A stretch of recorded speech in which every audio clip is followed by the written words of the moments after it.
नमस्कार, DD news पर आप देखना शुरू कर चुके हैं हमारा खास प्रोग्राम। इस वक्त मैं हूं लाल चंद्र सिंह। अगले 1 घंटे में हम देखेंगे कुछ ऐसी खबरें जिन पर चर्चा जरूरी है, और ये चर्चा हम करेंगे अपने संवाददाताओं के साथ और अपने सलाहकार संपादक के साथ भी।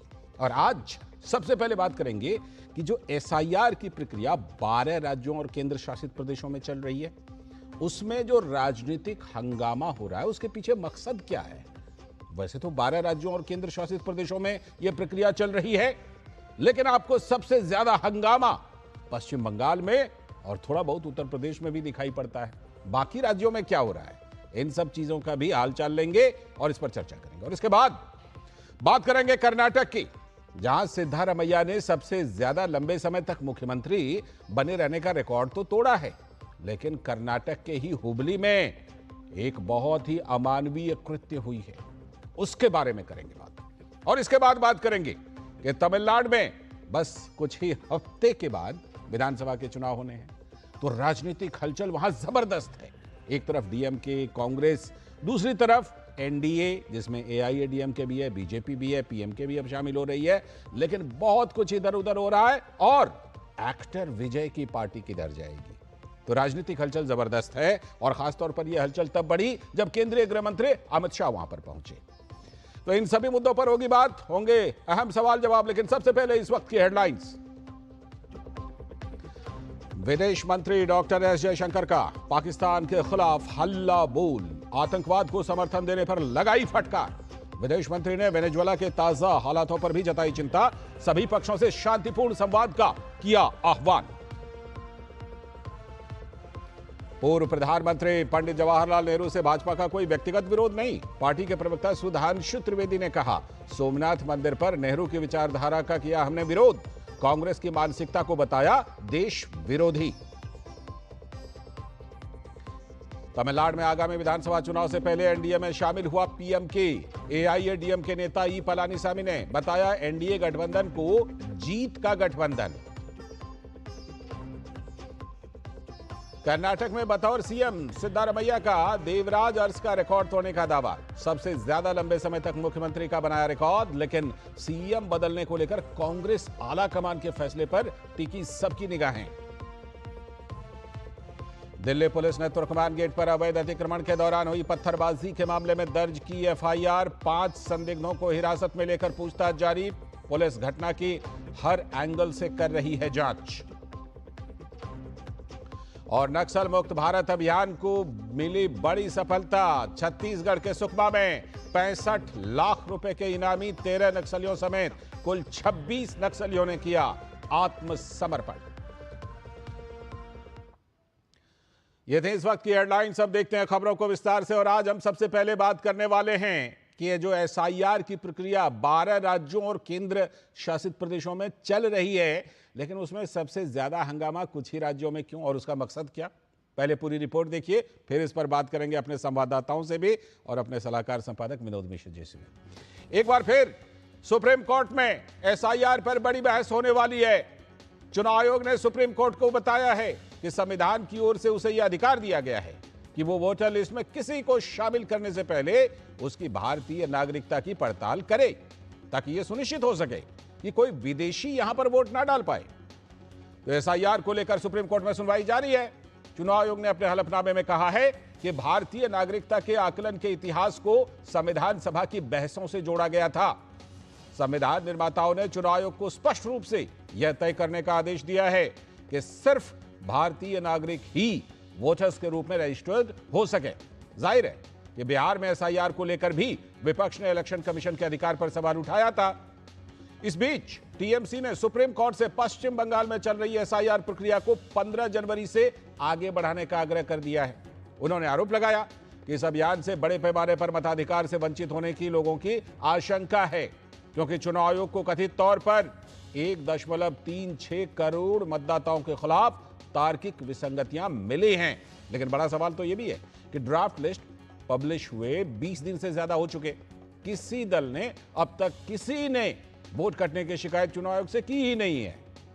चुनाव आयोग के पास सिर्फ 10 अपील आए हैं। तो असली दिक्कत पोजेनी मैपिंग को लेकर है, जिसमें 2002 की सूची से करीब 1.5 करोड़ लोगों के नाम का मिलान हो ही नहीं पा रहा है। तो जो ये एसआईआर का दूसरा दौर है, इसमें 12 राज्य और केंद्र शासित प्रदेशों में सबसे ज्यादा नाम उत्तर प्रदेश में कटे हैं। सपा नेता अखिलेश यादव कह रहे हैं कि जाने कहां गए वो लोग। उत्तर प्रदेश में 2.89 करोड़ वोटरों के नाम कट गए हैं, जो अपने आप में एक रिकॉर्ड संख्या है।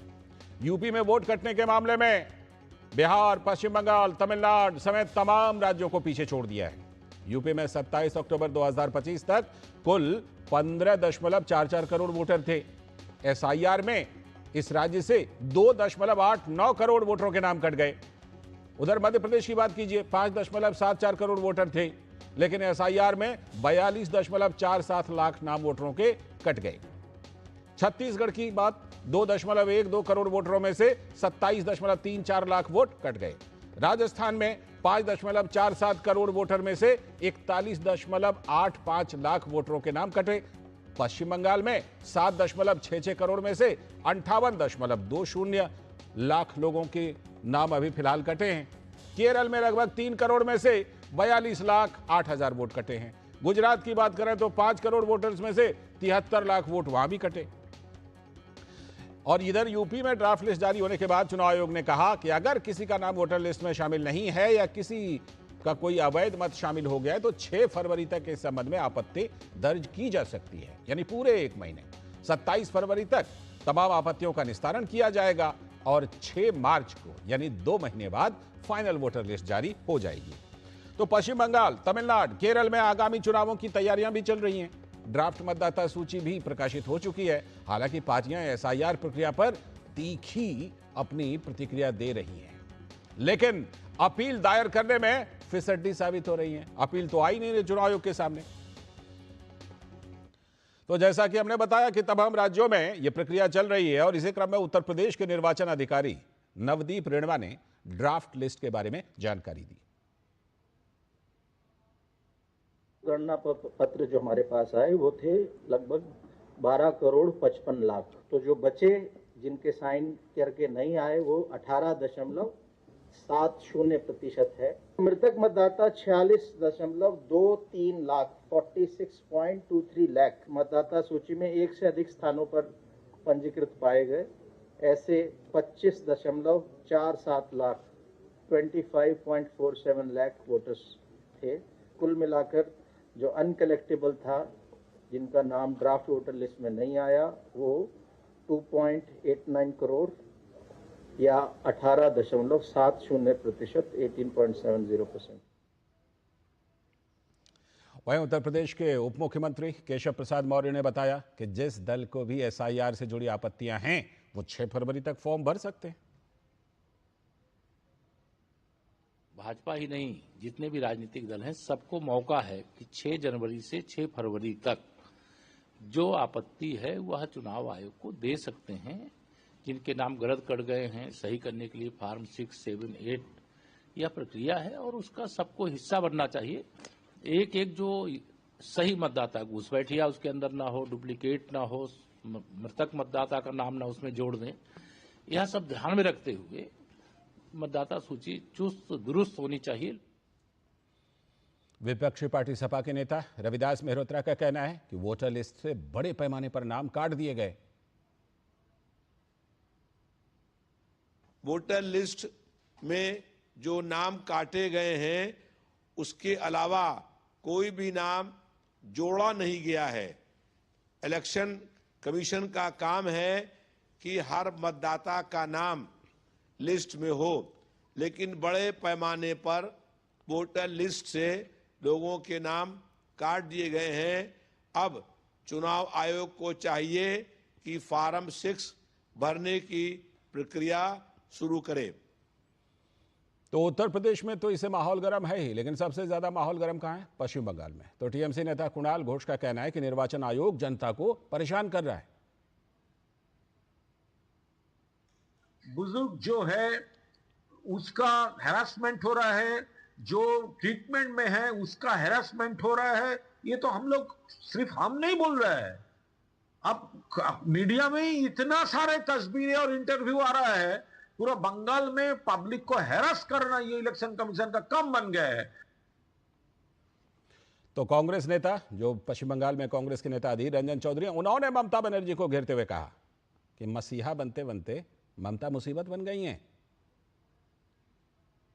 जब अंतिम चरण में पहुंच गए तब उनको लगे कि इस बार चलो कुछ ना कुछ करके दिखाए, चुनाव आ गए हैं, चलो फिर दोबारा मसीहा बनने की कोशिश करें। ये मसीहा बनते बनते बंगाल के लोगों को और बंगाल के लोगों के लिए ये ममता बनर्जी खुद मुसीबत बन चुके हैं। वहीं पश्चिम बंगाल में नेता प्रतिपक्ष और भाजपा के नेता शुवेंदु अधिकारी का कहना है कि निर्वाचन आयोग कानून के तहत ही काम कर रहा है। अभी क्यों आप 50 साल 60 साल का आदमी को बात सर्टिफिकेट दे रहा है? अभी क्यों आप जो ओबीसी को रिकॉग्नाइज नहीं किया सुप्रीम कोर्ट हाई कोर्ट ने, आप उनको ओबीसी बना के सर्टिफिकेट दे रहा है? आप आईसीडीएस का लिस्ट को एक्सेप्ट करने के लिए क्यों दबाव बना रहा है? क्यों आपका अधिकारी डोमिसाइल सर्टिफिकेट इशू कर रहा है? इसलिए इलेक्शन कमीशन कानूनी तरीके से काम कर रहा है।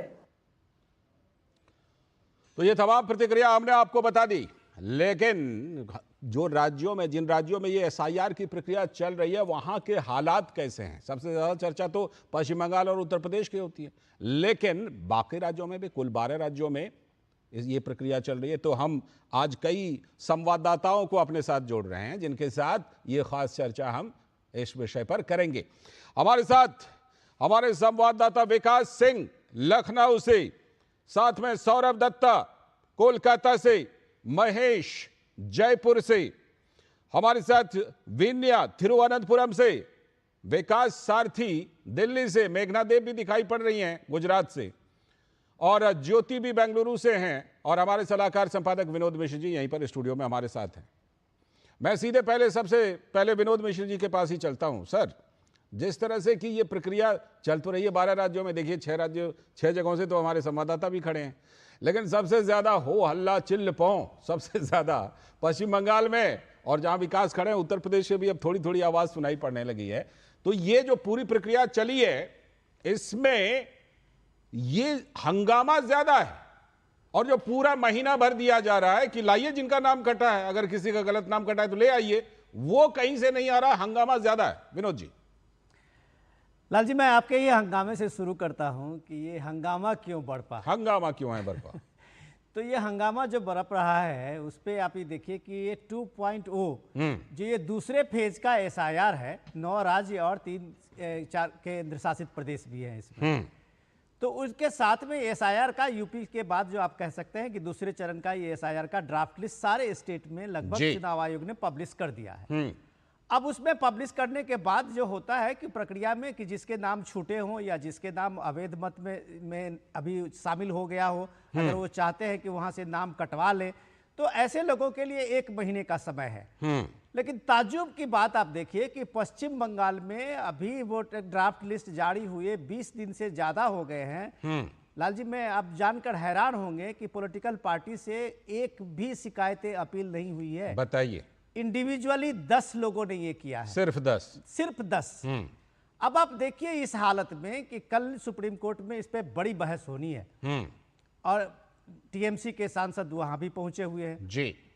तो सवाल ये है कि ये हंगामा जो है वो बिहार से आपने देखा, पूरे एसआईआर प्रक्रिया में लगातार सुप्रीम कोर्ट में विपक्ष की तरफ से इसको रोकने के लिए, इसको ये बताने के लिए कि इलेक्शन कमीशन के पास कोई पावर नहीं है नागरिकता को पहचान करने की, और इस बात पे लंबी बहस भी हुई थी जी। लेकिन सुप्रीम कोर्ट ने कभी भी एसआईआर को लेके कभी भी ये नहीं कहा कि ये चुनाव आयोग के अधिकार क्षेत्र में नहीं है।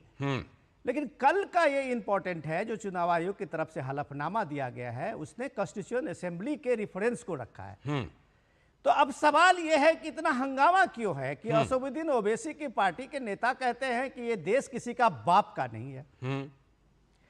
टीएमसी के नेता कहते हैं कि हम बंगाल से 2 लाख लोगों को लेके आएंगे और चुनाव आयोग के दफ्तर के सामने में जबरदस्त प्रदर्शन करेंगे अगर एक भी नाम कटा। अगर आप अखिलेश यादव का ही देखिए, उत्तर प्रदेश के ड्राफ्ट लिस्ट जारी होने के बाद तो वो कहते हैं कि ये जाने कहां गए हुए लोग। अब सवाल है कि पॉलिटिकल पार्टी अपने तरह से नैरेटिव बनाते हैं जी और चुनाव आयोग के सामने में शिकायत नहीं करते हैं तो इसे क्या कहा जाए? बिल्कुल बिल्कुल यही कहा जाएगा कि बेवजह हंगामा, बेवजह मुद्दा बनाने की कोशिश। लेकिन जो आपने कानूनी पहलू बताया है, कानूनी पहलू को उजागर किया है, मैं विकास सारथी के पास सीधे चलता हूं। विकास, मैं और मेरे जैसे बहुत सारे लोग ये समझना चाहते हैं कि बिहार के दौरान पूरी सुनवाई हो तो गई कि चुनाव आयोग को कितना संवैधानिक अधिकार है SIR कराने का। उस समय बिहार में चल रही थी प्रक्रिया और टीएमसी की सांसद महुआ मोइत्रा पहुंच गई थी सुप्रीम कोर्ट। पूरी सुनवाई हुई, पूरी व्यवस्था, सुप्रीम कोर्ट को जो कहना था कहा था सुप्रीम कोर्ट ने। अब इस समय जाने का फिर क्या मकसद है? क्या ये कहीं ना कहीं कि चलो अंतिम कोशिश कर लेते हैं लटकाने अटकाने भटकाने की SIR को? बिल्कुल, देखिए बिहार के मामले में जब सुप्रीम कोर्ट में याचिकाएं आई थी तो वहां की पेक्यूलर सिचुएशन थी। वहां पर लगातार याचिकाकर्ता ये कह रहे थे कि 3 महीने का समय दिया गया है, जो बहुत कम है। हालांकि चुनाव आयोग ने कहा था कि सबको पर्याप्त मौका दिया गया है कि वो अपना नाम को लेकर के अगर कोई आपत्ति दर्ज कराना चाहते हैं कि उनका नाम कट गया है या ड्राफ्ट में नहीं है, तो उसके लिए बाकायदा टाइमलाइन है, अपील का मौका है। उसी दौरान साफ कर दिया था चुनाव आयोग ने कि ये जो पूरी एक्सरसाइज है ये बिहार तक सीमित नहीं रहेगी।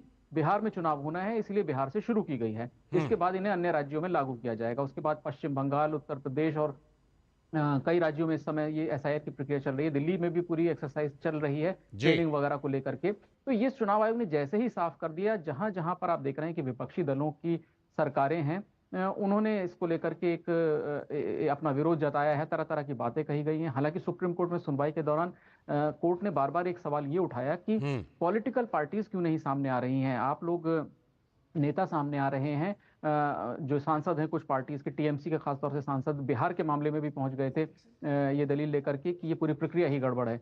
तो ये लगातार सुप्रीम कोर्ट की ओर से सवाल थे कि एक तरफ आप लोग SIR प्रक्रिया में शामिल भी हो रहे हैं, ठीक है, राज्य के स्तर पर आप कोई आपत्ति नहीं जता रहे हैं, आप ऐसे लोगों को सुप्रीम कोर्ट में लेकर के आइए जिनका नाम गलत तरीके से काटा गया है, आप उनकी मदद कीजिए और उनको फोरम पे लाइए। और लगातार कोर्ट ये बात कहता रहा कि प्रभावित लोग नहीं आ रहे हैं, इसमें सांसद नेता ही आ रहे हैं। इसके बाद कोर्ट ने मेरिट्स पर यह कहा कि हम बिहार के मामले में सुनवाई आगे जारी रखेंगे। कुछ इंटरिम डायरेक्शंस थी वो सुप्रीम कोर्ट ने पारित कर दी थी, तो अभी मेरिट को लेकर के पूरा यहाँ पर अभी बहस चलनी है बिहार के ही मसले को लेकर के। ठीक, मैं बाकी संवाददाताओं के पास जाऊं उससे पहले आपसे ये भी जानना चाहूंगा कि चुनाव आयोग ने हलफनामा दिया, वहां पर हलफनामे में कौन सी मुख्य बातें कही हैं, क्या खास? देखिए चुनाव आयोग का सबसे बड़ी दलील ये है कि वो एक संवैधानिक संस्था है और उसका काम केवल ये नहीं है कि वो एक रिकॉर्ड तैयार करके किसी भी तरह से चाहे वो तैयार हो और उसके आधार पर चुनाव करा दे। उनका एक संवैधानिक दायित्व है। उन्होंने कहा कि ये हमारी इच्छा नहीं है, ये हमारा दायित्व है कि हम ये सुनिश्चित करें कि जो व्यक्ति वोटर लिस्ट में है वो भारत का नागरिक है। एक बात को लेकर के सुप्रीम कोर्ट, चुनाव आयोग बहुत स्पष्टता से अपनी बात कहता रहा है कि ये बार बार कहा जा रहा है कि चुनाव आयोग किसी की नागरिकता को तय नहीं कर सकता। तो उन्होंने कहा हम तय नहीं कर रहे हैं, हम सुनिश्चित कर रहे हैं कि ये व्यक्ति भारत का नागरिक है या नहीं। बिल्कुल, उन्होंने संविधान सभा में हुई बहस का भी हवाला दिया है कि संविधान सभा में इस पर बहस हुई थी। मैं लौटता हूं आपके पास और अब संवाददाताओं के पास चलते हैं। जयपुर से महेश भी जुड़ गए हमारे साथ। मैं उन संवाददाताओं के पास बारी बारी से जाऊंगा जो राज्य जितना इस मामले पर गर्म है, ठीक है। सबसे पहले सौरभ दत्ता, पश्चिम बंगाल। सौरभ दत्ता, ये बताइए, कह रहे 2 लाख लोगों को यहां लेकर के हंगामा करेंगे, दिल्ली ले आएंगे हंगामा करने के लिए। वहां तो सिर्फ 10 लोगों ने एप्लीकेशन दिए हैं, लाएंगे कहां से लोग? लाल जी देखिए, ये सवाल पहले से ही है। ये टीएमसी जो विरोध कर रही है वो विरोध आखिर में वास्तव में उसकी सच्चाई कितनी है। और अभी सामने और एक फिगर आया है, वो सुन के आप भी चौंक जाएंगे कि 10 साल में पश्चिम बंगाल में 2014 से 2024 के बीच पश्चिम बंगाल में 1,37,00,000 वोटर्स की, नए वोटर्स की बढ़ोतरी हुई है। और हर साल देखा जा रहा है कि चुनावी साल में 2014, 2019, 2016, 2021, 2024 20 लाख 32 लाख करके संख्या जुड़े हैं नए मतदाताओं के। और जब SIR चालू हुआ तब नए मतदाताओं की संख्या कितनी है? 3,31,000। कहाँ हर साल एवरेज 18 लाख थे और वो चले आए हैं अभी 3,31,000 में। तो इसी के लिए चुनाव आयोग कह रहा है कि यहाँ पे किस तरीके से डोमिसाइल सर्टिफिकेट दिया गया है कि 15 साल वो रह रहे हैं, ऐसा बात है कि नहीं, किस तरह से OBC सर्टिफिकेट दिए जा रहे हैं, SC ST सर्टिफिकेट, वो सारी बातें को जांच कर रहे हैं। और जितना वो जांच कर रहे हैं टीएमसी उतना बवाल मचा रही है। बिल्कुल, ये बवाल उतना ही ज्यादा मचा रही है। और बवाल मचाते मचाते सुप्रीम कोर्ट भी पहुंच गई है दोबारा इसलिए कह रहा हूं कि पहले भी बिहार के टाइम में महुआ मोइत्रा गई थी। अब सीधे विकास सिंह के पास। विकास सिंह, जाने कहां गए वो लोग हैं? ये दार्शनिक टाइप का, तो मुझे 3 इडियट्स का भी एक कोई गाना याद आ रहा है इसमें, हैं? कहां गया वो, ऐसा था वो।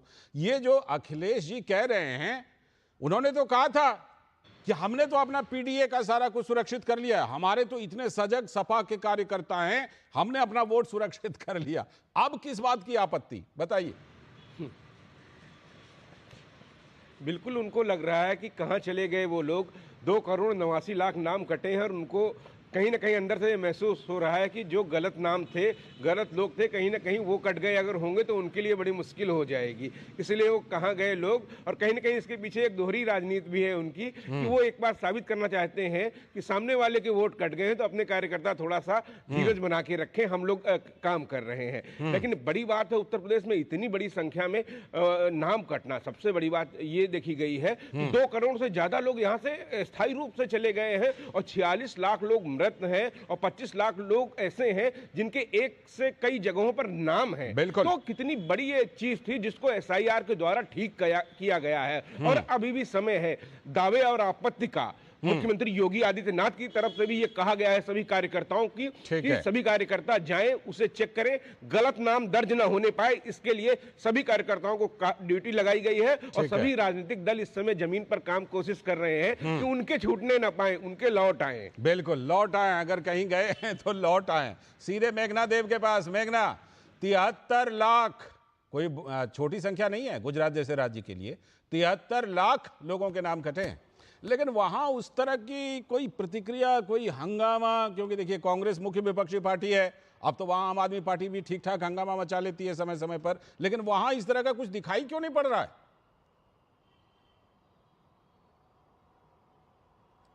देखिए यहाँ पर लालचंद्र, चूंकि 73.73 तकरीबन 74 लाख समझ के चलिए कि नाम कटे हैं 19 दिसंबर को जो प्रिलिमिनरी, हाँ जी बिल्कुल, अगर उसको हम देखें तो प्रिलिमिनरी जो ड्राफ्ट आया था उसमें लोगों को ये बताया गया था कि अभी आप 18 जनवरी तक आकर और अगर आपके नाम जुड़वाने हैं, कुछ करेक्शन करवाना है, वो आप कर सकते हैं।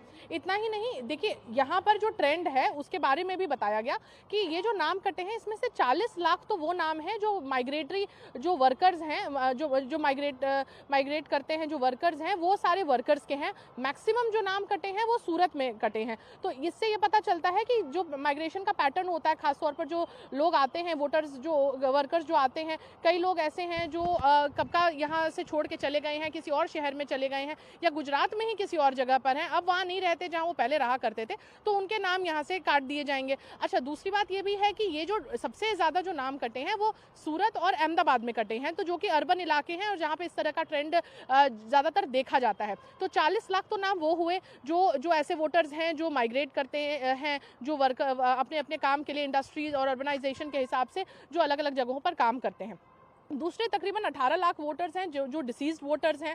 उसके अलावा 3.5 लाख के आसपास, 4 लाख के आसपास तो ऐसे वोटर्स हैं जिनका डुप्लीकेशन सामने आया है। और कुछ ऐसे अगर हम देखें तो ये बताया भी गया है 3 और 4 तारीख को जनवरी को एक पूरा कैंप लगाया गया था गुजरात के हर जिले में। ये कैंप लगाकर फॉर्म 6, फॉर्म 7, फॉर्म 8, 6 जिससे आप इनरोलमेंट कर सकते हैं, 7 जिससे आप अपना नाम हटवा सकते हैं, 8 जिससे अगर हम देखें तो ये तीनों जो फॉर्म्स हैं, इन तीनों फॉर्म्स को भरवाने में हेल्प की गई है इन कैंप्स को लगा के। तकरीबन 3.5 लाख फॉर्म्स भरे गए हैं। तो और 8 जो फॉर्म होता है वो बेसिकली सुधार करने के लिए होता है कि किसी तरह के जो चेंजेस होते हैं नेम में, एड्रेस में, कोई तरह के इश्यूज होते हैं तो वो लोग चेंजेस कराते हैं। तो ये 3 मेजर फॉर्म्स होते हैं। उसके बारे में लोगों को 8.5 लाख के आसपास लोगों को एजुकेट भी किया गया है। ये बेशक बात थी कि कांग्रेस के यहाँ के जो प्रवक्ता है मनीष दोशी, उन्होंने इस बात को कहा था कि इतने लोगों के नाम हटाए गए हैं, लेकिन उसके बाद जब लोगों की तरफ से कोई खास प्रतिक्रिया नहीं आई, क्योंकि लोगों को पता है कि यहाँ कैंप्स लगाए जा रहे हैं, अगर आपको अपना नाम वोटर लिस्ट से हटवाना है या जुड़वाना है उसके लिए 18 जनवरी तक की मोहलत भी दी गई है। तो इस प्रक्रिया को लगातार कम्युनिकेट किया जा रहा है और लगातार इस चीज को पब्लिक प्लेटफॉर्म पे भी लाया जा रहा है कि क्यों आपका नाम कटा गया। अगर आपको उसमें कोई दिक्कत है तो आप जो ग्रीवेंस सर्विस पोर्टल है NSGP NGSP, उस पे आप जाकर भी कंप्लेंट ज्वाइन कर सकते हैं और उस पर भी जाकर अपना जो इशू है उसको बता सकते हैं। तो ऐसे जो चीजें हैं उसको ट्रांसपेरेंट रखा गया है। इसके कारण भी हो सकता है कि गुजरात में इतना कोई मेजर इशू सामने नहीं आया है और जो अधिकतर नाम कटे हैं जैसा मैंने आपको बताया अर्बन एरियाज में ही कटे। ठीक है, सीधे इस समय चलते हैं राजस्थान, जहां करीब 42 लाख वोट वहां भी कटे। महेश, 42 लाख वोट कटे हैं राजस्थान में भी, लेकिन राजस्थान में भी कांग्रेस की तरफ से वैसा कोई विरोध तो नहीं दिखाई पड़ रहा जिसको कि बहुत ज्यादा जिसे कहें कि तीखा विरोध हो। क्या चल रहा है वहां पर एसआईआर को लेकर? अभी बिल्कुल ठीक है आपने, एसआईआर को लेकर के राजस्थान में कोई विरोध नहीं है, बल्कि यहाँ पर स्वागत किया गया है एसआईआर पर। आपने देखा कि डिजिटलाइजेशन के मामले में ये वो सबसे पहला पायदान भी राजस्थान का रहा है। 16 दिसंबर को यहाँ पर जो ड्राफ्ट रोल है वो जारी कर दिया गया था। 15 जनवरी तक जो इस पर आपत्तियां है वो मांगी गई है। 8 लाख ऐसे हैं जो अनमैप्ड जो है वोटर्स वो रहे हैं, उनके लिए जरूर जो है आपत्तियां और जो नोटिस है वो जारी किए जा रहे हैं। जी आपने कहा कि करीब 42 लाख ये संख्या है, 41.85 लाख जो है वोटर्स तो वो इसमें से हटे हैं। 5,48,00,000 जो है कुल वोटर्स थे, उसमें से अब 5,06,00,000 वोटर्स जो है इस ड्राफ्ट रोल में शामिल किए गए हैं। यानी कि जो नाम काटे गए हैं उसके पीछे में चुनाव विभाग ने यही यहाँ पर दावा किया है और साफ तौर पर कहा है कि जो शिफ्टेड हैं, जो माइग्रेट वोटर्स हैं या फिर जो डुप्लीकेट हैं या फिर जो डेड वोटर्स हैं, उनको इस वोटर लिस्ट से हटाया गया है और उसके पीछे एक एक जो श्रेणी है उसके अनुसार यहाँ पर दिया गया है कि किस तरह से अगर किसी को कोई ऑब्जेक्शन है वो तो 15 जनवरी तक यहाँ पर आ सकता है और अपना ऑब्जेक्शन यहाँ जमा करा सकता है। यह बात आपने ठीक कही कि हल्का फुल्का विरोध यहाँ पर करने की कोशिश की गई, लेकिन जब इस आपत्ति में कोई दम नहीं था तो यहाँ पर वो आंकड़ों में भी नजर आया। मैं जो आंकड़े इस समय में सामने आए वो शेयर करना चाहूंगा कि अब तक 373 नाम जुड़ाने के लिए महज आपत्तियां आई है, उसमें से 6 आपत्तियां केवल नाम कटवाने के लिए आई है। भारतीय जनता पार्टी ने 193 जो लोग हैं उनके नाम जुड़वाने के लिए आपत्तियां दर्ज करी है, जबकि कांग्रेस की तरफ से 178 नाम जुड़वाने के लिए आवेदन किया गया। तो यानी कि जो विरोध की बात और जो सियासत की बात जो है वो केवल बयानों में नजर आ रही है। जब आंकड़ों पर हम आ जाते हैं तो आंकड़ों पर ऐसा देखने को नहीं मिलता है। तो यही बात साबित होती है कि सियासत तो है वो देश भर में एसआईआर को लेकर की जा रही है, लेकिन जब आंकड़ों पर धरातल पर जो बात आ जाती है तो वो साफ तौर पर यहाँ पर जाहिर करती है कि आखिर जिस बात पर इतना बवाल किया जा रहा है वो वाकई में आंकड़ों पर आके क्यों नहीं आ रहा। जब बात बयानों में आए और आंकड़ों में नहीं आए तो यही कहा जाएगा कि परसेप्शन और नैरेटिव बनाने की कोशिश की जा रही है। वीन्या के पास सीधे चलते हैं, तिरुवनंतपुरम। वीन्या, करीब करीब 24 लाख वहां पर भी कटे हैं केरल में। ये बताएं कि केरल में इसको लेकर यूडीएफ, एलडीएफ और अभी केरल की राजनीति में मजबूत दस्तक देने वाली बीजेपी एनडीए, उनकी सभी की क्या प्रतिक्रिया इन 24 लाख नामों के कटने पर? वहां पर विधानसभा चुनाव भी होने।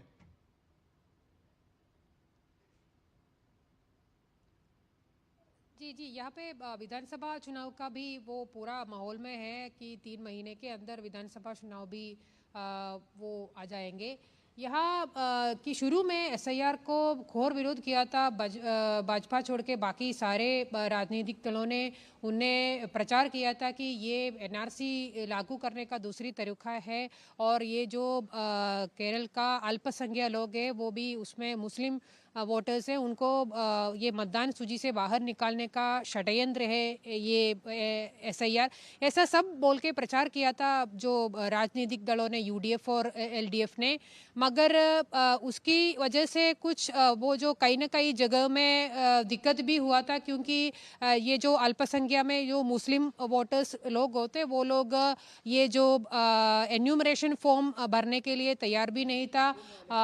मगर बाद में अभी तो सब ठीक चल रहा है। अभी केरल में सुनवाई का प्रोसेस अभी चल रहा है कि पहला कदम में 1.5 लाख करीब 1.5 लाख लोगों को अभी नोटिस भेजा गया है और वो लोगों को अपनी पोलिंग बूथ में सुनवाई के लिए आना है। एक जो जितना भी डॉक्यूमेंट्स बोला है इलेक्शन कमीशन ने उसमें से एक दिखा के उनका जो वो सिटीजनशिप का वो पूरा करना है और अंतिम लिस्ट फरवरी 21 को है, उसमें वो लोग आ जाएंगे। कि क्या का चीफ इलेक्टोरल ऑफिसर भी उसने पूरी तरह से वो अवबोधन करने का कोशिश भी किया। सारे जगह पूरा केरल में उसने उसने ट्रैवल किया और पूरी लोगों से बात किया और उसने बोला कि अगर आप एक एलिजिबल वोटर है तो आप बिल्कुल ये मतदान सूची में होगा, अगर आपको एलिजिबिलिटी नहीं है तो आप बाहर हो जाएगा। कि ये नहीं होता है कि SIR किसी और कुछ करने का तरीका नहीं है, इसके पीछे कोई षड्यंत्र नहीं है। तो वो कॉलेज में गए थे, स्कूलों में गए थे और ये सब किया था उसने। तो अभी यहाँ सब सारे प्रोसेस ठीक चल रहे हैं और ये जो अभी पहले इसका घोर विरोध किया था UDF और LDF ने और वो लोग मामला लेके सुप्रीम कोर्ट भी पहुंच गए थे, अभी भी वहां पे पेंडिंग है मामला, मगर अभी सब ठीक चल रहे। वो जो बाकी सारे दलों ने BJP के साथ इसका मदद कर रहे हैं लोगों को अपनी सुनवाई पे जाने के लिए और इसका बाकी जो मदद करके ये सारे प्रोसेस को अभी हेल्प कर रहे हैं। ठीक है, लौटता हूं विनया, सीधे इस समय रुख करते हैं अपने सलाहकार संपादक विनोद मिश्र जी का। विनोद जी, चुनाव आयोग ने तो अपने हलफनामे में संविधान सभा की बहस तक का रेफरेंस दिया है। चुनाव आयोग ने इस हलफनामे के जरिए सुप्रीम कोर्ट में, और सुप्रीम कोर्ट में हलफनामा देने का मतलब राजनीतिक दलों को क्या बताने की कोशिश की है? लाल जी, ये सामान्य ज्ञान की बात है। सामान्य जानकारी में जब आप जनरल नॉलेज में पढ़ते हैं कि अगर प्रेसिडेंट महोदय को, राष्ट्रपति को किसी MLA और MP के नागरिकता के सवाल पे कोई सवाल पूछना हो, तो ये अगर डाउट हो उस मामले में, तो राष्ट्रपति किसको पूछेंगे, किस संस्था से बात करेंगी कि इनकी नागरिकता क्या है? तो सीधे सी बात यह है कि अगर MP और MLA के नागरिकता पे उठे हुए सवाल के लिए प्रेसिडेंट ऑफ इंडिया सीधे इलेक्शन कमीशन से इसकी जांच की मांग करती है, तो आप बताइए एक साधारण वोटर्स की नागरिकता को लेके इतना हंगामा क्यों? बिल्कुल, तो भारत के नागरिक ही वोट के अधिकारी हैं। इस बात को जब कहा जाता है तो पॉलिटिकल पार्टी से इसका अदर रिएक्शंस क्यों होते हैं? यही बात संविधान सभा के रेफरेंस में जो इलेक्शन कमीशन ने जो कल हलफनामा दायर किया है सुप्रीम कोर्ट में, जो कल बड़ी चर्चा इस पे होनी है, तो ये सवाल तो सुप्रीम कोर्ट ने कभी नहीं कहा कि इलेक्शन कमीशन के अधिकार क्षेत्र में ये नहीं है। तो सवाल 22 साल के बाद इस देश में SIR हो रहा है, इस देश के लोगों को जानना चाहिए जी। क्या इस 22 साल से देश में जो लाखों लोग मरे हैं, जो मृतक हुए हैं, लाखों लोगों का स्थान अपना परिवर्तन किया है जी। लाखों लोग जो है उसमें से आप ये देखिए कि अपने अपने पोलिंग स्टेशन है, उसके बदले में दूसरा पोलिंग स्टेशन चुना है अपने एक स्टेट में भी। इसके बाद भी SIR ना हो, जो प्रक्रिया चल रही है वो उसी वोटर लिस्ट को आप आगे बढ़ाते रहिए।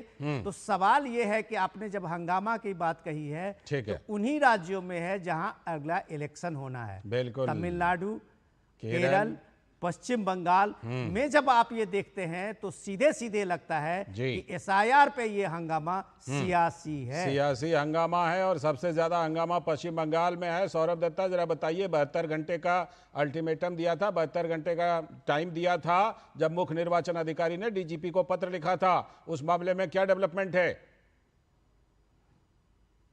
आपकी आवाज नहीं आ रही, अनम्यूट कीजिए सौरभ। नहीं, म्यूट। हाँ, आ गई, बोलिए। हाँ, CO ऑफिस से ये पता चल रहा है कि वो जो DGP को चिट्ठी लिखने की बात थी, वो सरासर EC ऑफिस को ही अपना जवाब देंगे, क्योंकि EC ऑफिस से उनको चिट्ठी लिखा गया था। और वो क्या होगा, अभी तो EC के साथ बैठक भी किए हैं CO मनोज कुमार अग्रवाल, वो कलकत्ता लौटे हैं, तो उनके बातचीत से बाकी जानकारी अपडेट पता चलेगा। लेकिन लेटेस्ट ये अपडेट है कि TMC की तरफ से जो ये कहा जा रहा है कि TMC की तरफ से कि बुजुर्ग लोगों को हैरेसमेंट किया जा रहा है, उनको बुलाया जा रहा है, उसके चलते एक एक इंसिडेंट को लेके अभी चुनाव आयोग सोशल मीडिया हैंडल में पोस्ट करने लगे हैं कि कौन सी केस में कैसे भ्रम फैलाए गए हैं जी। ये स्टेप भी अब चुनाव आयोग ने लिया। तो इस 12 राज्यों में एक राज्य ये बंगाल उन राज्यों में से आता है कि जहां पे ऑपरेशन सिंदूर में जैसे ये स्टेप लेना पड़ा कि कोई गलत खबर ना पहुंचा जाए, ये बंगाल में ये हो रहा है कि SIR को लेकर कोई भ्रम ना फैलाए, इसलिए ये भी आयोग को बहुत इंटरेस्टिंग। ये भी बताइए सौरभ जरा कि वहां पर जो मैपिंग चल रही है सुनवाई के दौरान, उसका क्या स्टेटस है, कहां तक उसमें प्रोग्रेस है, कैसा प्रोग्रेस है? देखिए, हियरिंग का जो प्रोसेस है वो तो पहली चरण जो हियरिंग जो अनमैप्ड वोटर्स थे जिनके 2002 में नाम नहीं है और कोई प्रोजेनी लिंक भी वो एस्टेब्लिश नहीं कर पाए, वो तो चल ही रहा है हियरिंग सेंटर्स में। और कुछ डिसेंट्रलाइज भी कर दिया गया है, क्योंकि जिनको दिक्कत होती है सेंटर्स में, हियरिंग सेंटर में आने के लिए, लॉजिकल डिस्क्रिपेंसी का जो फिगर है वो 1,36,00,000 से घटकर 94 लाख हो चुका है, क्योंकि कमीशन का कहना है कि जिनका स्पेलिंग मिस्टेक्स था उनको सुनवाई में आने की जरूरत नहीं है। तो कमीशन अपने आप में ये सारे स्टेप्स ले रहे हैं कि जिसको जनता को हैरेसमेंट ना हो। जो लाल जी शुक्रिया सौरभ, शुक्रिया विकास, शुक्रिया मेघना और शुक्रिया महेश, आप सभी का। और साथ में हमारे साथ विकास सारथी भी जुड़े थे, विनया भी जुड़ी थी, सभी का बहुत बहुत शुक्रिया इस चर्चा में जुड़ने के लिए। आगे भी अपडेट लेते रहेंगे क्योंकि अभी तो ये प्रक्रिया चल रही है। फिलहाल आप सभी का बहुत बहुत शुक्रिया। वक्त है एक ब्रेक का। ब्रेक के बाद लौटेंगे तो बात करेंगे कि कर्नाटक में सीएम ने रिकॉर्ड तो बनाया, लेकिन हुबली में एक अमानवीय कृत्य हुई, इसकी चर्चा करेंगे ब्रेक के बाद।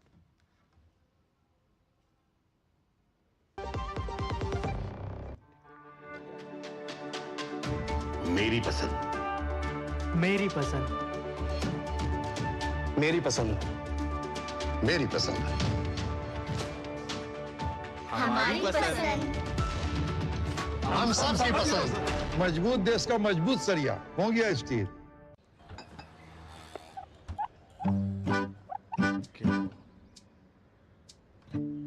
मेरा बेटा ईशान डॉक्टर बनेगा, डॉक्टर। मेरा ईशान तो साइंटिस्ट बनेगा। अब ये ईशान क्या बनेगा? ईशान कुछ भी बने, उसके साथ हमेशा है LIC की अमृत बाल चिल्ड्रन पॉलिसी। बड़े सपनों का रखे ख्याल। स्वागत। ब्रेक के बाद आप देख रहे हैं डीडी न्यूज पर। इस वक्त में बात करने वाले हैं कर्नाटक की, जहां पर मुख्यमंत्री सिद्धारमैया ने सबसे लंबे समय तक सीएम रहने का रिकॉर्ड बना लिया है। लेकिन कर्नाटक के हुबली से अमानवीय कृत्य भी आई है। कर्नाटक के मुख्यमंत्री सिद्धारमैया ने सबसे लंबे समय तक राज्य के मुख्यमंत्री बनाने का रिकॉर्ड बना लिया है। देवराज अरस थे जो सबसे ज्यादा लंबे समय तक थे। उसके बाद ये पहले मुख्यमंत्री सिद्धारमैया हैं जो कि उनसे आगे निकल गए। लेकिन बड़ा सवाल ये भी है कि पिछले कई महीनों से वो आला कमान की इच्छा पर टिके हुए हैं, कभी भी कुर्सी खींची जा सकती है। रिकॉर्ड बनाने के साथ उन्होंने एक बार फिर से कहा है कि वो टर्म अपना पूरा करना चाहते हैं, लेकिन आला कमान जो फैसला लेगा वो तो मंजूर करना होगा। उधर विपक्ष कानून व्यवस्था से लेकर भ्रष्टाचार के मुद्दे पर उनकी इस उपलब्धि पर प्रतिक्रिया देने से नहीं चूक रहा। लेकिन कर्नाटक में महिला नेता के साथ हुई पुलिसिया कार्रवाई सिद्धारमैया प्रशासन पर धब्बा लगा रही है। दरअसल हुबली के केशवपुर पुलिस की व्यवहार की व्यापक आलोचना हो रही है। बीजेपी की महिला कार्यकर्ता को बेरहमी से पीटा गया, कपड़े उतारे गए। मतदाता सूची संशोधन के दौरान केशवपुर क्षेत्र में गड़बड़ी हुई थी, तो मतदाता सूची संशोधन के दौरान अधिकारियों के साथ गए सुजाता हांडी ने विवाद की थी। सुजाता हांडी के खिलाफ शिकायत दर्ज की गई थी, तो पुलिस ने सुजाता हांडी को गिरफ्तार कर लिया और विरोध करने के दौरान पुलिस ने सुजाता हांडी को निर्वस्त्र करके पीटा, ऐसा आरोप लगाया गया है। तो बीजेपी कार्यकर्ता के खिलाफ मामला दर्ज किया गया है। इसी तरह के मामले में बेल्लारी में भी पुलिसिया कार्रवाई हुई है, जिसको लेकर सिद्धारमैया सरकार पर लगातार सवाल उठ रहे हैं। लेकिन पुलिस की तरफ से भी सफाई आई है। हुबली के पुलिस कमिश्नर शशि कुमार का कहना है कि पुलिस के ऊपर लगाए जा रहे सभी आरोप गलत हैं। The accusation that police have undressed is absolutely false, and it is with all bad intentions. And I have verified the whole sequence of events. Still, I have asked my DCP Law and Order to conduct a thorough inquiry into the whole sequence of events from 1st to 5th. And also, the lady in question has about 9 cases, 5 cases of the past and 4 cases reported in the recent past. तो ये तो हुई police की सफाई। लेकिन कर्नाटक भाजपा के नेता अरविंद बेल्लाड का कहना है कि पुलिस कमिश्नर के ऊपर भी कार्रवाई की जानी चाहिए। The action should be taken on the commissioner who is defending the action of his police personnel. Instead of dismissing them, instead of taking action on them, he is giving this kind of statement. I believe he has also forced the lady and their family members to give this kind of statement that the stripping was done by lady herself. The commissioner action should be taken on commissioner also. और भाजपा नेता सीटी रवि का तो कहना है कि police को suspend कर देना चाहिए। उसके खिलाफ इतना केस है उतना केस है। केस है तो अट्रॉसिटी कर सकता है क्या, दौर्जन्य कर सकता है क्या? स्पष्ट रूप से मानवता के खिलाफ एक्शन किया है ऐसा स्पष्ट होता है, और वुमेन्स के खिलाफ ऐसा अट्रॉसिटी किया है स्पष्ट होता है, तुरंत एक्शन करना, पुलिस को सस्पेंड करना। तो जाहिर सी बात है कि सिद्धारमैया एक तरफ रिकॉर्ड तोड़ रहे हैं, लेकिन ये जो घटना है ये घटना धब्बा लगा रही है। हमारे सलाहकार संपादक विनोद मिश्र जी हमारे साथ जुड़े हुए हैं, उनसे जरा चर्चा करते हैं। विनोद जी, एक तरफ तो रिकॉर्ड टूटा भाई, देवराज अरस का रिकॉर्ड तोड़ दिया सिद्धारमैया जी ने आखिरकार, लेकिन ये बात अलग है कि सांसें अटकी हुई हैं कि पता नहीं कब आला कमान क्या कह दे। लेकिन ये जो घटना हुई है, बीजेपी का जो आरोप है, पुलिस ने सफाई दी है, लेकिन जो आरोप है अगर उसमें थोड़ी सी भी सच्चाई है तो ये तो बहुत गंभीर मामला है। लाल जी, जब आप पहले रिकॉर्ड की बात कर रहे हैं, देवराज अरस जो सीएम थे कांग्रेस पार्टी के, उनके टेन्योर से कल जो है सिद्धारमैया का 6 तारीख को उनका टेन्योर से उनका ज़्यादा हो गया है। ठीक, तो इस मामले में तो वाकई में रिकॉर्ड है। सिद्धारमैया जी को बधाई बनती है, बधाई बनती है। लेकिन मैं ये कह रहा था कि कर्नाटक में लोग ये भी कह रहे हैं कि शायद रिकॉर्ड बनाने के लिए ही इनको इस समय तक क्या ये रखा गया था। ये भी हो सकता है। 2.5 साल का सिद्धारमैया और डीके शिव कुमार के बीच का जो है, उसमें सिर्फ शायद ये भी था सिद्धारमैया की तरफ से कि कहीं कम से कम उनका एक रिकॉर्ड पूरा हो जाए। ठीक, तो ये रिकॉर्ड तो उनका पूरा हो गया। लेकिन सवाल ये है कि जिस तरह से पिछले हफ्ते से हम देख रहे हैं कि जो पहले ये हुबली का मामला है, इससे पहले बेलाड़ी में आपने देखा जनार्दन रेड्डी के घर पे, और वहाँ पे फायरिंग हुई, वहाँ पे एक कांग्रेस के कार्यकर्ता का भी उसमें जख्मी हुए, बाद में शायद उनकी मौत हुई। लेकिन उस मामले में भी पुलिस का जो एक्शन था, आपने 15-20 लोगों को अरेस्ट किया, जिन बात का कोई सरोकार नहीं था कि जनार्दन रेड्डी के घर पे जाके हंगामा करने का क्या मतलब था। तो ये लगता था कि शायद ये बहस को जो कर्नाटक में पिछले दिनों से हम लोगों ने देखा कि सत्ता परिवर्तन को लेके, हैंड ओवर टेक ओवर को लेके जो सियासी माहौल गर्म था, उसके बीच में अचानक ये सारी चीजें होने लगी थी कि बीजेपी को सड़क पे उतरने के लिए, उनको संघर्ष करने के लिए एक नई राजनीति का, मुझे लगता है कि एक सोची समझी चाल थी। अब आप एक महिला नेत्री है, बीजेपी की कार्यकर्ता है, वो अगर इस मामले में कोई विरोध करने आई है, सामने में बात करने आई है, तो उसके तरफ, उसके साथ में जो पुलिसिया कार्रवाई हुई है वो अमानवीय है। जिस तरह से वीडियो में देखा, हम लोगों ने तो ब्लर करके चलाया है, तो ये बताता है कि आपने जो एग्रेसिव पॉलिटिक्स की बात करके सिद्धारमैया अभी अपना टर्म ज्यादा रखना चाहते हैं। तो वो चाहते हैं कि बीजेपी के साथ में कन्फ्रंटेशन का एक नया ये खोल के, वो चाहते हैं कि कम से कम आलाकमान पे ये दबाव बना रहे कि हम अभी तक सीएम का कंटिन्यू करते रहे। जी, अब सवाल ये है कि रिकॉर्ड बनाए सिद्धारमैया का ये दूसरे तीसरे टर्म में, लेकिन इससे भी बड़ा सवाल तो ये है कि कर्नाटक पिछले 2.5 सालों से जिस तरह से कानून व्यवस्था के रूप में सांप्रदायिक दंगे से लेके ये सारे चीजें वहां पे जगजाहिर हुई थी। कर्नाटक में भ्रष्टाचार को लेके सिद्धारमैया का खुद नाम आया था। बिल्कुल। तो इन सारे चीजों को लेके अगर आपको कुछ बात करनी होगी, तो आपका ये रिकॉर्ड शायद थोड़ा सा उसमें ब्लॉट तो जरूर दिखाई देगा। बिल्कुल, मुझे तो लगता है बड़ा ब्लॉट है, बड़ा ब्लॉट है। ज्योति जुड़ भी गई है बेंगलुरु से। ज्योति, जरा बताइए ये पूरा मामला है क्या, क्योंकि वीडियो में बहुत कुछ दिखाई तो पड़ रहा है, हमने ब्लर करके चलाया है, लेकिन फिर भी पुलिस सफाई दे रही है कि नहीं आरोप झूठे हैं, लेकिन बीजेपी कह रही है कि नहीं बहुत ही गंभीर आरोप है, सस्पेंशन होना चाहिए। क्या इस घटना के बारे में क्या जानकारी है, सही जानकारी क्या है? लालचंद जी, ये घटना ऐसी शुरू हुई, बीजेपी कार्यकर्ता जो है सुजाता के खिलाफ कांग्रेस की कॉर्पोरेटर एक कंप्लेंट दर्ज किया था। उन्होंने ये कहा था कि स्पेशल इंटेंसिव रिवीजन जब हो रहा था, उस वक्त सुजाता अधिकारियों के साथ आकर उनकी जो वोटर लिस्ट है, कांग्रेस के जो वोटर लिस्ट है, उसको डिलीट करवाया। सो इसके लिए उन्होंने उनके खिलाफ आरोप ये लगाया। सो उसके तहत पुलिस जो है, हुबली की केशवापुर की पुलिस जो है, 307 सेक्शन अंडर उन्हें अरेस्ट करने के लिए गए। ये एक है। और उस वक्त क्या हुआ, वहां पे हम अगर वीडियो में अगर देखें तो वहां पे महिला पुलिस भी है। ये एक तरह से बेशर्म वाली, शर्मनाक वाली एक घटना है। वो कहते हैं, जैसे आपने कहा पुलिस कमिश्नर पहले से यही कह रहे हैं कि हमने कुछ नहीं किया, विवश नहीं किया, लेकिन वो महिला कह रही है मुझे छोड़ दीजिए, मुझे छोड़ दीजिए, ऐसे रिक्वेस्ट कर रही है। लेकिन पुलिस जो है अभी तक किसी के ऊपर कोई कार्रवाई नहीं किया है। उन्होंने वो एक उनका यही डिफेंड कर रहे हैं कि हमने कुछ गलत नहीं किया है। लेकिन इस स्टोरी का और एक एंगल है, जो सुजाता थी वो पहले कांग्रेस में थी, अभी बीजेपी में ज्वाइन हो चुकी है। तो उन दोनों के बीच, सुजाता और कांग्रेस की कॉर्पोरेटर के बीच भी थोड़ी सी तनवार जो पॉलिटिकल राइवलरी चल रही थी, और इसी सिलसिले में बीजेपी पार्टी वर्कर्स और कांग्रेस के पार्टी वर्कर्स के बीच भी थोड़ी कुछ मारामारी भी हुई थी। तो इसी ओके, ये सब छोड़िए, लेकिन पुलिस जब एक अगर एक्यूजेशन को अगर आप हिरासत में लेने चाहते हैं, ये क्या तरीका है? क्या आम जनता भी यही पूछ रहे हैं, और बीजेपी की नेता के साथ हमने बात किया, वो भी वही कह रहे कि गौरव की राज्य है जी, जहां पर पीएम सिद्धरामैया अपने या लेकिन उनके राज्य में रिपीटेडली ऐसे इंसिडेंट हो रहा है। आपको पता है, हिंदू श्रद्धालुओं के ऊपर पत्थरबाजी हो या बल्लारी में हो। ठीक है, आपका ये कहना बिल्कुल सही है।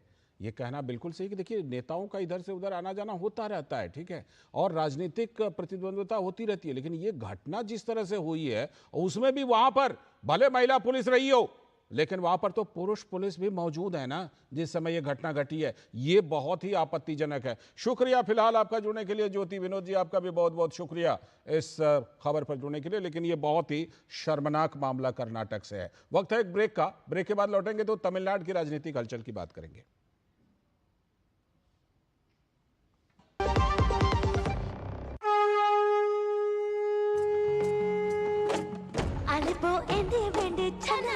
छनकलिया अलेबो पारे वेंदे छना नना छनकलिया अलेबो संगे रंदा छना नना छनकलिया अलेबो संगे गाया छना नना छनकलिया बस्तर पंडुते कमत झुमा छना नना छनकलिया अलेबो रात संगे रंदा छना नना छनकलिया डोंगा चे डोंगी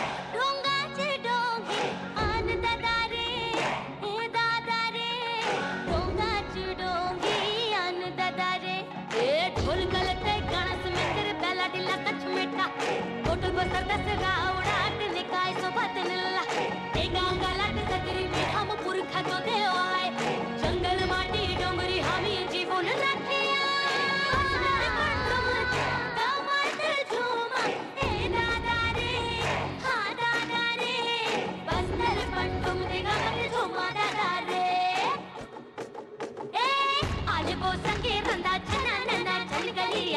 अलेबो संगे गाया छना नना छनकलिया बस्तर पंडुम गरबो छना नना छनकलिया झूमा नचा गाया छना नना छनकलिया झूमा नचा गाया छना नना छनकलिया।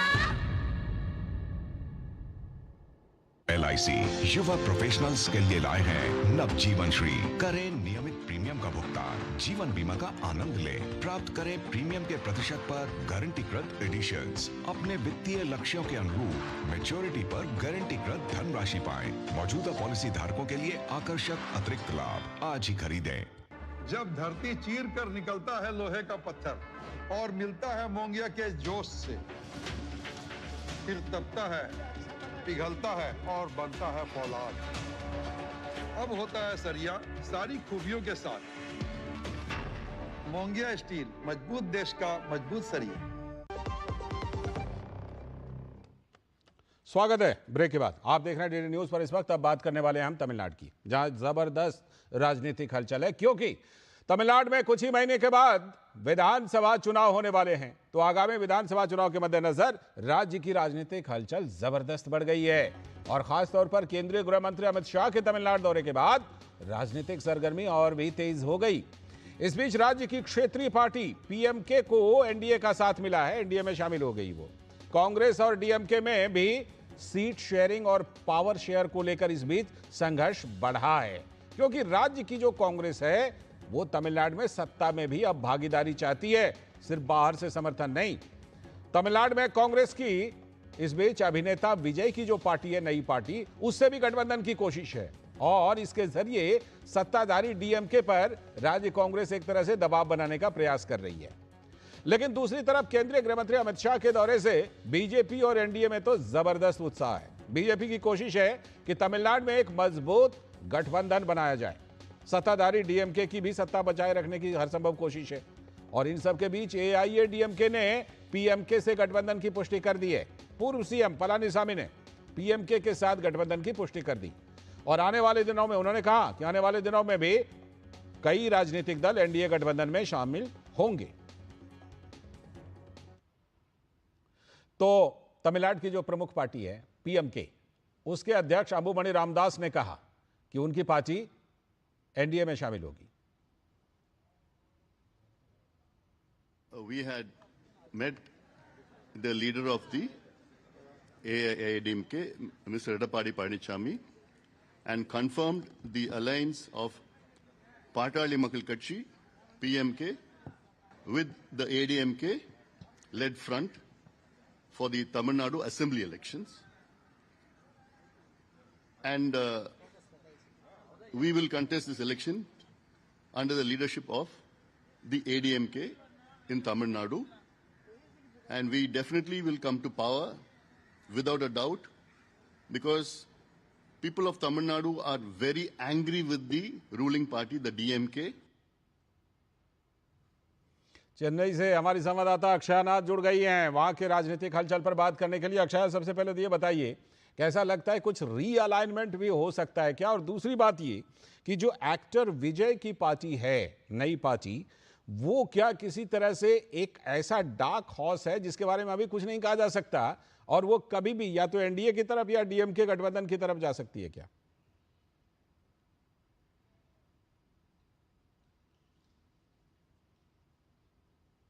लालचंद जी, आज हम देखा है कि पाटाली मक्कल कच्ची पीएमके एनडीए अलायंस में जुड़ गया है। इन लोगों ने 2019 लोकसभा इलेक्शंस और 2021 स्टेट इलेक्शंस में भी एनडीए के अलायंस में थे, और उस टाइम हमने देखा कि लगभग 5 सीट उन लोगों ने जीत लिया था। End of the 75 seats NDA ने 2021 में जीता, उसमें से 5 सीट्स पीएमके का था, एंड लगभग 4% का वोट शेयर है पीएमके को। और आपके सवाल में आने वाले टाइम पे हम देख रहे हैं कि टीवीके के विजय, एक्टर विजय ने वो अनाउंस किया था कि वो इंडिपेंडेंट जाके कंटेस्ट करेगा और करप्टलेस पार्टीज़ के साथ जुड़कर या अलग से by himself and his party alone contest करेगा। पर यहाँ पे देखना पड़ेगा कि जब भी एक एक्टर एक पार्टी लेके आता है, जैसे कि एमजीआर, जयललिता, सभी को वो सिनेमा के लिंक है, और हम देखते थे कि जब भी एक सिनी स्टार पॉलिटिक्स में आता है तब कुछ ना कुछ डिफरेंसेस होता ही रहता है तमिलनाडु पॉलिटिक्स में। जैसे कि डीएमडीके के विजयकांत, जब उन्होंने उनके पार्टी अनाउंस करके कंटेस्ट किया था, उस टाइम पे हमने देखा कि उनको इतना सारा सीट मिला था उस टाइम को कि वो ऑपोजिशन लीडर भी बन चुका था एक टाइम पे।